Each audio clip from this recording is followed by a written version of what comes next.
Hello and welcome back, everyone. Happy Tuesday. Today we are going to be taking a look at Update 1.2, the patch notes for Civilization 7, a game that was released pretty undercooked, but they are starting to work on a lot of the issues that players have been complaining about, justifiably so, and I think as they clear away a lot of the issues that are present on release for Civilization 7, that Civilization 7 has a lot of potential. I think that this game will be really fun at some point in time, depending on their development speed. I don't really know how quickly they're going to update stuff, and we're going to look at some of the changes that they made so far, which I think are going to be improvements. So without further ado, let's get into it. Hey Civ fans, hello. We've just rolled out Update 1.2. Now, I know the update's important, and I know it's important to emphasize this, but this is distinctly not a happy Tuesday. Terrible. This update brings several highly requested improvements, balance changes, and new features, many of which were shaped directly by your feedback. People have been complaining about a lot of things, namely the UI in vanilla. They've been running UI mods, and I do think that that's something that really needs to get adjusted, especially for the new player who might just play the base game and be like, I don't know what's going on. But a note for our Switch players, the TLDR of this is you won't have access on Switch for a while, as they kind of are dealing with issues of rolling the game out for both Switch and Switch 2. But in this update, you'll find the return of multiplayer teams, a rework to food and growth scale over time. This is kind of the one I find the most exciting, because the game balance previously, we've talked about this to the extent that we've talked about Civilization 7, Spreadsheet warning, hide your kids. We have, done a lot of analysis on various things, and one of the chief or kind of important analysis that we've done is food is functionally useless after a certain point.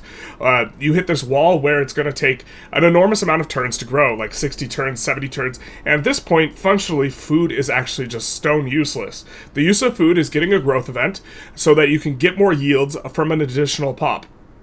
If it takes 60 to 70 turns or an entire age to grow once, it's functionally useless.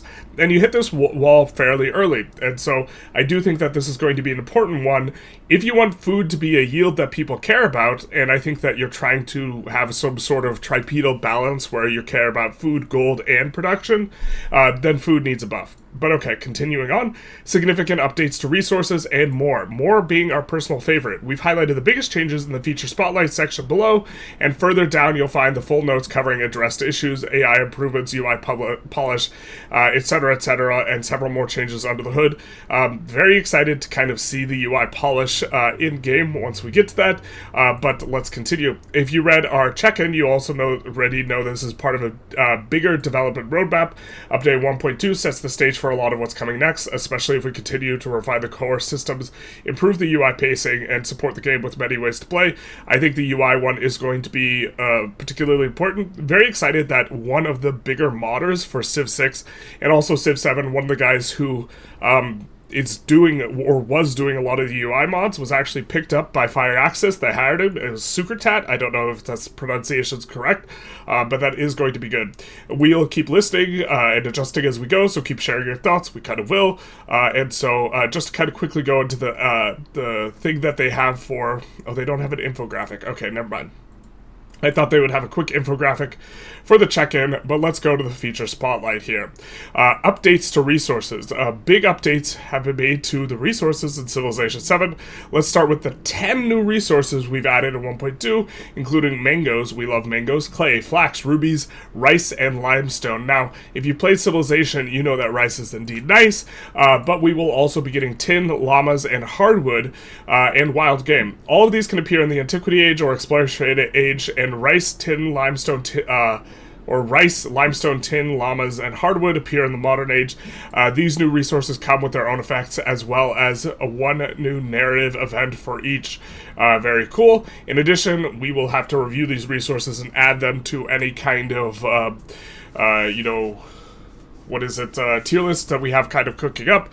But in addition to these new resources, we're spicing up the resource distribution with a randomized resource generation. New placement logic will help to keep each age unique and strategic. Don't worry, resources you still need to complete legacy paths will be available, and certain resources are now gated by continent or hemisphere, with a change that we're calling hemisphere identity. Now that is a little bit interesting, and so I suppose that'll spice things up, but spice is already a resource.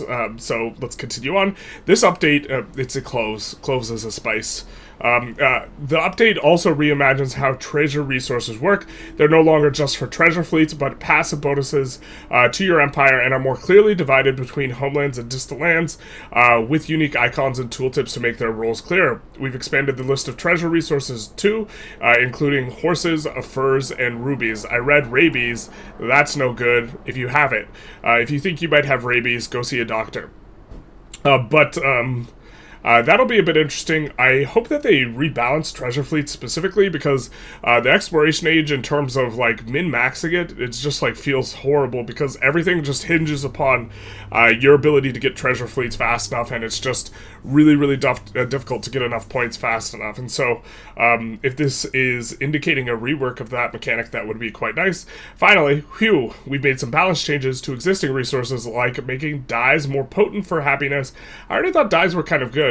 Turning fish into a bonus resource, okay, and introducing tin as a new factory resource that helps improve your growth rate. We hope that these...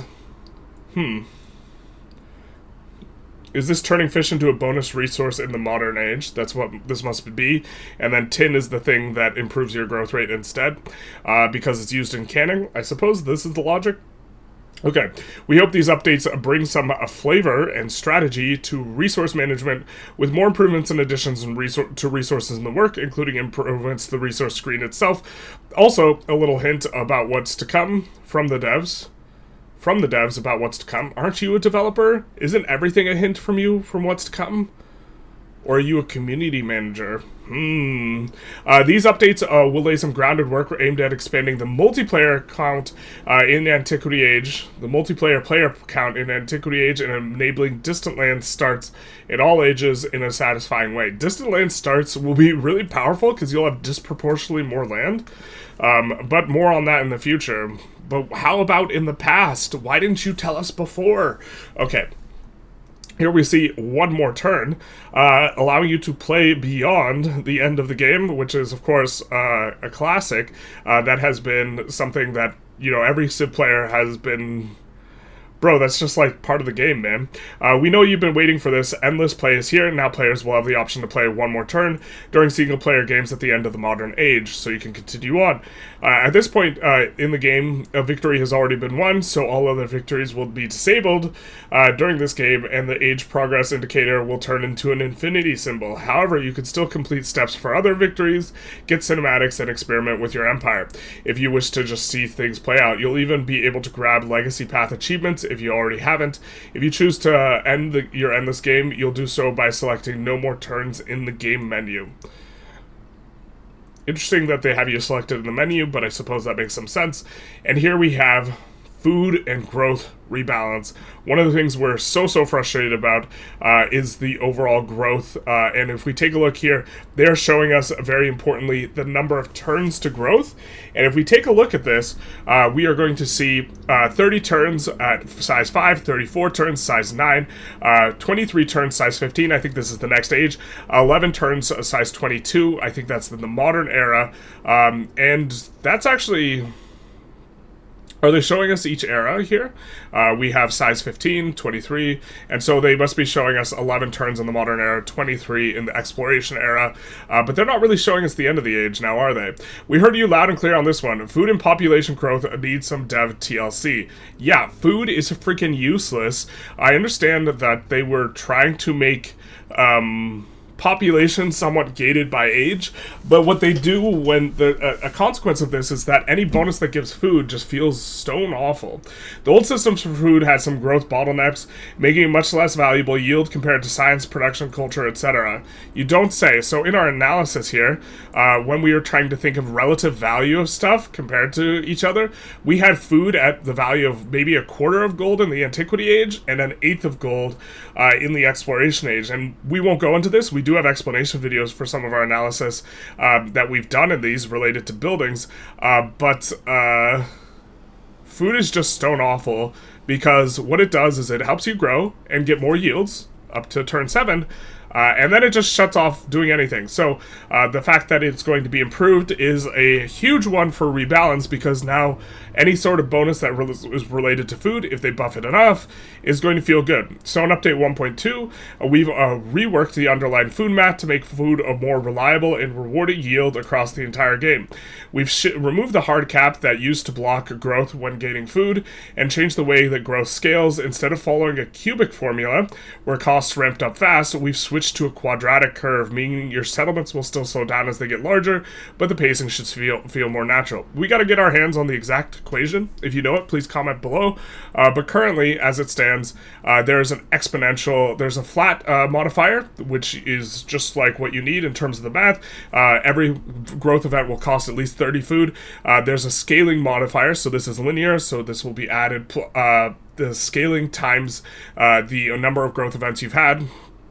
So if you've had one growth event and you're on pop 2, it will be +3. If you've had 2, it'll be +6, this type of thing. And then there's this exponential factor, which is going to be the exponential number over 3. This is the power that you're going to be raised to. So generally speaking, over the course of the game, it is cubic, but it is bigger in antiquity, smaller in modern. This is the previous way that food would work, and this makes it so that the amount of food you need really, really ramps up here if we take a look at these numbers. And so it being quadratic is going to be a little bit better, but we have to see the exact numbers on how they are doing things.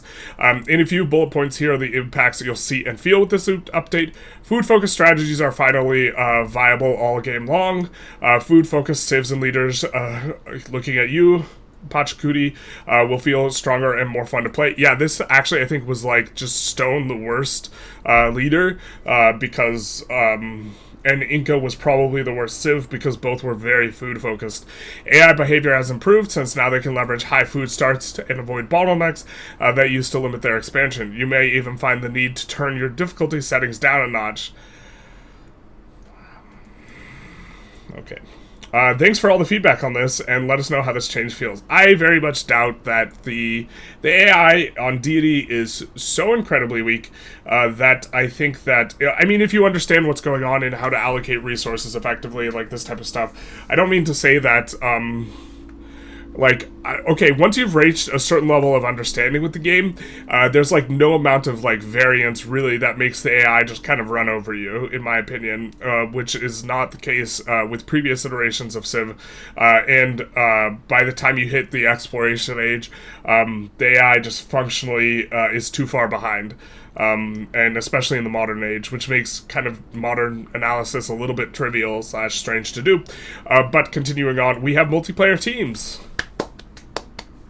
If there's a lot of Civ players in my audience, which I don't really know if there is or not, and you guys would maybe be interested in multiplayer, please comment below, or like some sort of community multiplayer.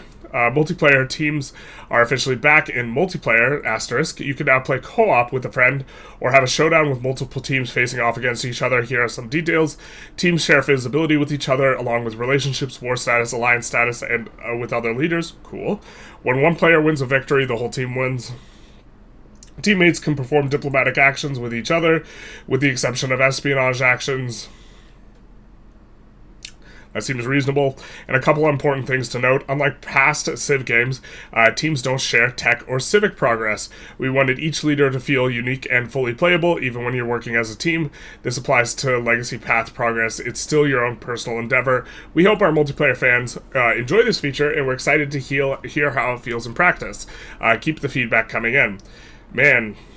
Okay, and so here are going to be the update notes, which are going to be a little bit less broad strokes. We've already gone through the broad strokes. If you just wanted the broad strokes, that's what they are, and you can click away to something else you might enjoy more. But let's get into this. Enjoy watching. Shout out to you. Added 10 new resources to the games. We already kind of covered this a little bit, but we have added at least one new narrative event per resource. Resources are now randomized as the game starts. Some are guaranteed in certain ages to enable economic legacy path in each age. That's new. So they're changing the legacy path. New placement rules makes more consistent resource distribution in initial ages, and more changes between age transitions. More consistent, yeah. So some starts were just absolutely bonkers that we've taken a look at, and some were really rough. And then more changes between age transitions, I assume, means more resources will appear and also be deleted. Some resources in Exploration Age and Modern Age related to the Economic Legacy Pass, Treasure, and Factory resources will now only appear. Oh, okay. Actually, yeah, that makes sense. They're all resource oriented for all the economic ones. Now only appear in one hemisphere or the other, requiring you to expand overseas or trade to access them.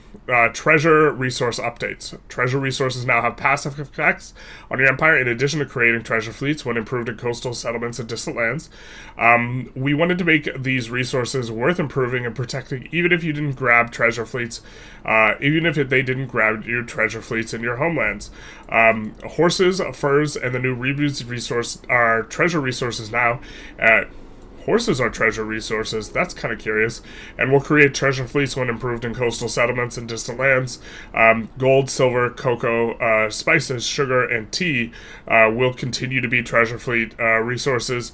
Cocoa, spices, and tea will be divided among the hemisphere landmasses and islands of the game, meaning each hemisphere will have some treasure fleet treasure resources unique to it. Homelands and distant lands treasure resources are distinguished on the map with a tooltip and new symbol in the resource icon. A dev note. Homelands and distant lands are from each civilization's perspective, so your homelands could be distant lands to another civilization. This is part of, I assume, what they said when they said they were working towards allowing you to play in the new world. Distant continent in the Antiquity Age no longer spawns placeholder treasure resources for age transition. Placeholder treasure resources for age transition. I assume this is also part of one of the changes that they're trying to do for that.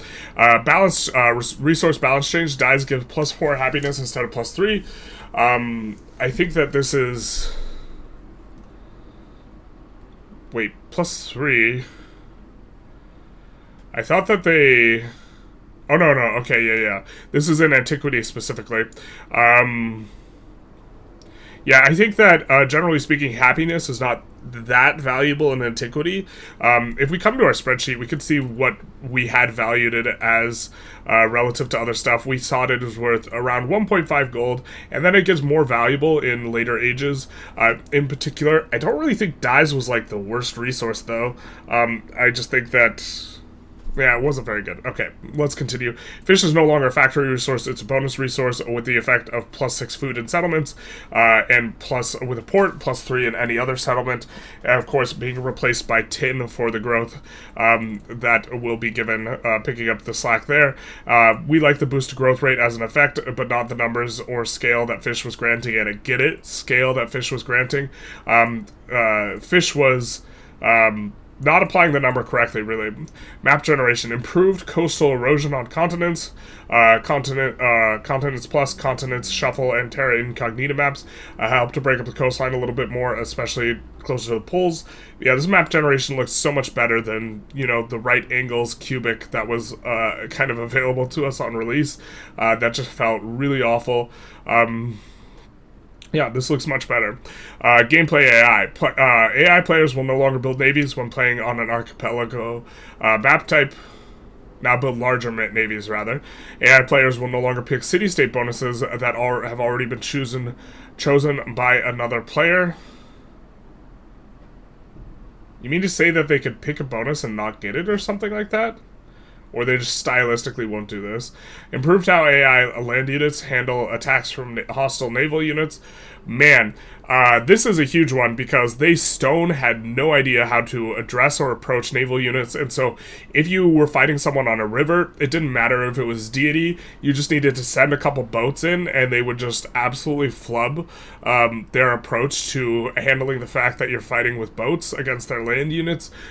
They would go into the water, like, the AI should never go into the water when they don't have naval superiority, and you definitively have it within their fog of war, because any land unit that goes into a river is just going to get absolutely clapped by a naval unit in particular. Improved AI usage of great people and unique civilian units addressed a reported issue where AI would sometimes fail to attack nearby units while forming units to attack a settlement. Yeah, I mean, there's so much stuff with the AI in terms of playing poorly that we would like to see an improvement in, but it's good to see some of these as well. Age transition addressed a reported issue that could prevent legacy cards from unlocking during age transitions. Interesting. I wonder if this has to do with the owning a wonder versus building a wonder distinction, where conquering wonders wouldn't give you the legacy. This is speculative fix based on an ongoing investigation. May not cover all cases. Hang in there as we continue to troubleshoot. We've seen a couple instances where we get bugged out, so that'll be good. Diplomacy. Increase the penalty for being caught for stealing technologies and civics from 50% of the base cost over 10 turns to 100% of the base cost over 10 turns. I assume that is paying the base cost in you have to pay in Diplo. This does make the espionage worse. I was thinking that generally speaking, going after city-states is probably a better use of Diplo, but okay. Increase the amount of times it takes to steal technology or civic by 50%. Another nerf here. In general, though, influence is incredibly valuable because you can transmute it into much more civic or science, or what is it, culture or science.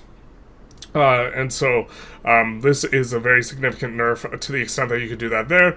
Counter Spy can now be used against any number of players simultaneously. Thank God you used to only be able to do it against one. Added 30% failure chance to espionage access taken when counter spied. This is going to give you a lot more agency for going after them. We found that stealing text and civics was a bit too powerful of a strategy, and that there was not enough counterplay or repercussions for doing it. These changes should make it riskier to do it in the first place, and not allow the player to steal as many technologies and civics throughout an age. Yeah, being behind in text and civics did not feel that bad because of this stealing mechanic, even though I think that generally speaking, Diplo is, I mean, if you stack a lot of city-state bonuses, it gets really, really out of hand. But if you can't stack that many city-states, stealing really, really is the valuable thing. And getting a bunch of city-states might require significant investment in diplomacy. And so if you're not making that investment, stealing might be better, or stealing text and civics. And so kind of happy to see the nerf here, especially in the Antiquity Age. Diplomacy as a resource was just ungodly valuable. And so... Okay. The influence penalty from conquered settlements now properly removed when you lose control of the conquered settlement. Didn't realize that was a bug. Addressed an issue where, reported issue where the reward for befriending an independent power could sometimes fail to be granted. That's no good. Environment. Natural disasters on light settings should appear 50% less frequently compared to before. Natural disasters on moderate should be 25% less. Natural disasters on catastrophic remain unchanged. I think this is a new setting that we can change the level of natural disasters. But yeah, they were happening too much. Happy to see moderate. Economy. Bridges can now be purchased in towns. Don't know how I feel about that. Bridges are an interesting building type because they don't have maintenance, but they take forever to replace themselves in terms of value. So bridges will be a nice sink for gold that will be going over the overflow cap, which I think is 3k gold. So if you're over 3k gold buying a bunch of bridges, now you can do it in towns. This is probably fine. Towns with a water-based building are now considered coastal and will be connected to settlements whose cities are on the same continent, as seen as the continent lens. That's great. Happy to see that. The cost of upgrading a town to a city has been increased in the exploration age and the modern age. The base cost per city has been increased by 100 per age. Has the cap gone up is probably the more important question, because you hit the cap fairly quickly, the cap of 1k gold, and if the cap hasn't gone up, this is maybe not as important. But also the metagame of cities only, as food gets better, going cities only becomes not as good. I think that is the previous metagame. That might be dead now. That'll take some testing to kind of determine, but yeah, you used to just go city only because you just don't care, because food is really useless, and so shipping food from a town to a city isn't really worth it because you're effectively like flushing resources down the toilet. Remove happiness penalties for losing trade routes and spawning or resetting the migrant units. Okay. Buildings which increased cost modifiers can no longer be purchased without sufficient gold. Buildings with increased cost modifiers can can no longer be purchased without sufficient gold. I guess that's a bug, right? Using a merchant to connect a city to a town that already has a focus will now properly send food from that town without needing to reset the focus. Didn't know this was occurring, but definitely good. Addressed a reported issue that sometimes caused merchants to be unable to connect settlements by building roads within their trade range. We've seen this. It's frustrating when it happens. I think this happened in antiquity, and we couldn't connect a town or something like this. And it prevented us from getting a golden age in one of our runs. A little bit frustrating. Addressed an issue, a reported issue, where sometimes towns connections were broken after age transition. Yeah, we can tell that we do have some problems in this town and stuff, sort of issue, or town connections, or town/city connections. Buildings that require full tile can now be built over tiles with only a single obsolete building. I don't think there's too many that require an entire tile, but okay. It's like wonders. Is it just wonders? The expansionist legend attribute now correctly reduces the cost of upgrading a town. I didn't realize it wasn't correctly doing that before. Unique quarters no longer re-trigger their effects again after being repaired. Okay, the Manhattan Project can no longer be started by a single player in multiple different settlements at the same time. This makes sense. Food and growth. Remove the previous hard cap effect on population growth when stockpiling food. The growth formula now scales quadratically instead of cubically, so that each growth event only modestly increases the number of turns until the next population can increase. Spreadsheet warning here, but taking a look at some of the food growth, if we actually look at the food growth in Civilization 6. I imagine it'll be somewhere between this and what is currently in place, where if we look at Civ 6, making some assumptions regarding how much food we get, we can see that you'll continue to grow just at a slightly slower rate with each level, but additional food is kind of always useful in Civ 6 insofar as you want to grow, which Civ 6 you don't also always necessarily want to grow. It really depends on how many, quarters you want in a city, but expecting to see somewhere between that and this absolute wall that is created by food. Independent powers will no longer be removed after losing all their units. Fantastic. This was kind of an annoying one and difficult to play around. Dispersing an independent power with a naval unit no longer removes the adjacent player districts if the borders are touching. I didn't realize that it did that. But now, losing all their units, they will no longer be removed. I think that it'll make it easier to protect them if you just want to park a unit on top of their city center and just not disperse them. You can prevent other players from dispersing them, I think, now that this is no longer present. Miscellaneous great people can no longer be used on ineligible tiles with no effect. Yikes. Technology tutorial now correctly occurs before the growth city tutorial. Mementos addressed, interesting to see some balance for mementos, because we don't think they're that balanced. But addressed a reported issue where Confucius's brush and scroll memento could cause food needed to next growth event to become 0 or negative. Womp womp. The lantern memento no longer grants its effect when not equipped. Okay. No balance changes, I guess. Military. Packed units can now be upgraded simultaneously with the upgrade all button. Oh, that feels good. On the commander that the units are packed into, the production cost and maintenance cost of cavalry units has been increased. Yeah, so initially we were not very bullish on cavalry because we were wrong, and then after a little bit of testing, cavalry seem insane, and this kind of pulls back the value of cavalry, making them, they're just stronger than infantry, but if they cost more, that's a significant opportunity cost. The production cost is increased by 10 production per age, and the maintenance cost is increased by 1 gold in all ages. I don't know what the exact values are currently, so I don't know how big a nerf this is. This is something we need to take a look at. Probably something to analyze versus via spreadsheet is how much power you're getting per gold, but that's not really... that's probably not the right way to look at it, because difference in power is what's important in Civ, not raw power number. The initiative promotion now consistently now applies consistently on rivers and rough terrain, and continues to function correctly after age transitions. Good. Naval units are now less likely to be placed on inland lakes on age transition. Nice. On age transition, the game now looks for the largest nearby body of water when placing naval units. Players now correctly receive an aerodome commander after conquering a city with an aerodome in the modern age. I really don't like the UI for the aerodome commanders. It's like hella confusing. And so I hope they adjust that. Religion. Fertility rights now applies to all settlements, not just cities. Nice. God of Healing now requires an altar in the capital, but the effect is still global. Okay. Civs. Chola, the Samayan unique ability now adds the correct amount of extra trade capacity. Okay, I didn't realize it wasn't. The Quipu tradition will no longer stack when slotted and unslotted on the same turn. That seems good.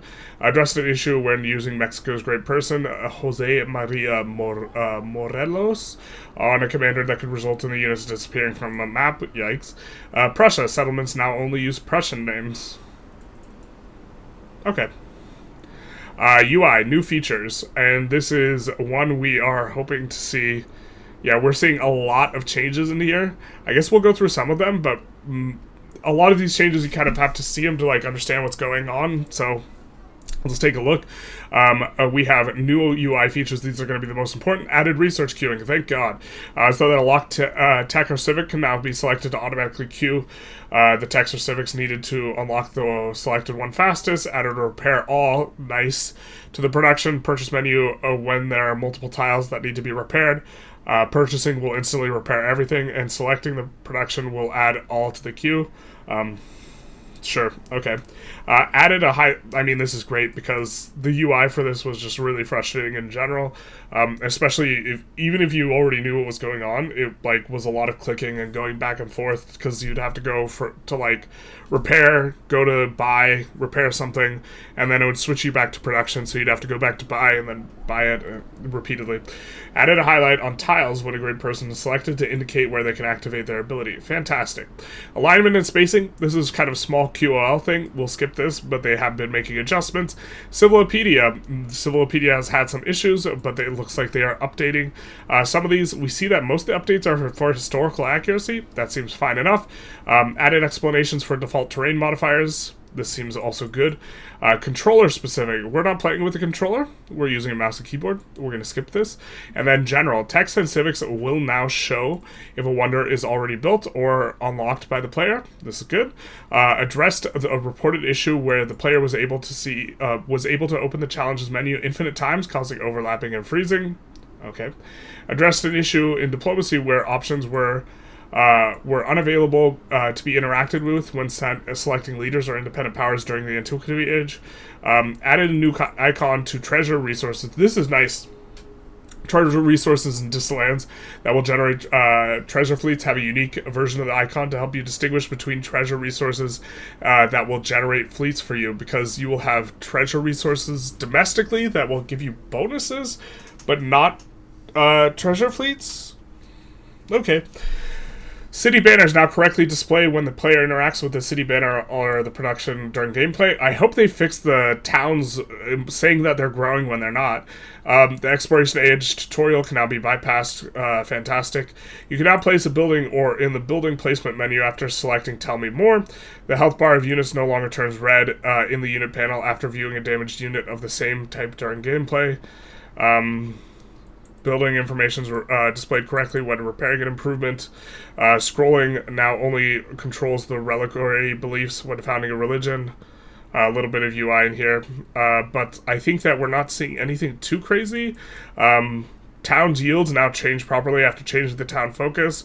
Do they show what the new yield will be? Who knows? Autofilled legacy cards now only selects unused cards. That makes... You could select used cards already used. So you could just re-roll over and over and over to get two of the same card. Okay. Let's see. Addressed highlighting missing from text after attribute. Yeah. Not seeing the thing being changed. addressed resources being unable to be allocated to their origin city after being unassigned with the appearing message, settlement not connected to trade network. We've actually been unable to Golden Age because of this exact bug. Super excited to see a fix. But, okay. Golden Age universities now appear as eligible locations to research artifacts in the continent lens when playing the modern age. Interesting.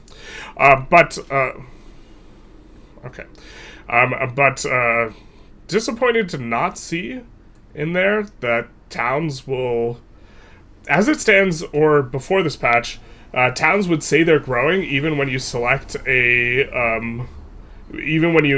specialty and you move off of growing town. They would still display a number, which, like, makes players think that they're growing, and they're not, and this is, like, a huge UI fail. So if they haven't changed that, that's kind of like womp womp. Okay.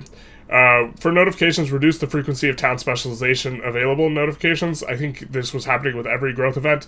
These will now only appear if the town has just unlocked a new focus or if the settlement has grown and won't grow again for more than 20 turns. Okay, so this won't grow again for 20 turns.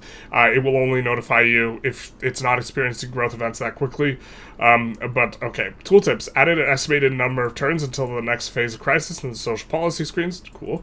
Added the turns remaining until diplomatic action can be performed again. Nice. Plot tooltips will now appear underneath 2D elements. Specialist tooltip now only appear on urban plots. Improved tooltip for game setup screens. Tooltips now correctly appear after the tile selector is moved off the screen and returned into view. Okay. Civilization relationship now displayed.